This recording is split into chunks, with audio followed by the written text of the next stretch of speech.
Hi guys! May nagtanong sa atin, anong apps gamit niyo po? Hey guys! Sa nagtanong sa akin na anong apps gamit namin, nag-meet kami ni Honey Bunny sa pinalove.com. Sa mga naghanap ng AFAM dyan, login lang kayo sa pinalove.com. Sa Chrome, kayo mag-sign in. Oh. Kung may load kayo, pero di nyo kailangan magbayad dyan ha. Di na kayo kailangan magbayad.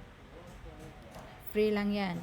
Tapos, kung gusto niyo makahanap ng AFAM, yung may respeto. Tapos, kung may mahanap kayo na ka-chat, piliin yung palagi kayong i-update. Tapos, hindi manghingi ng node picture. Yung maki-video call.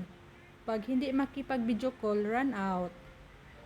Pag maghingi ng ano-ano dyan, run out. Kasi mga AFAM, hindi yan manghingi sa inyo. Tapos, yun.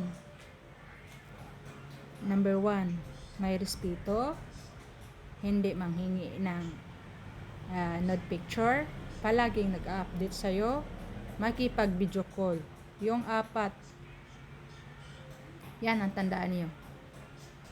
Kaya, kahit anong apps, may mga scammer. Kaya, careful. Kasi, mahirap naman ma-scam tayo, diba? Masaktan. Kaya, careful pa din. Kaya, yun lang guys. Thank you.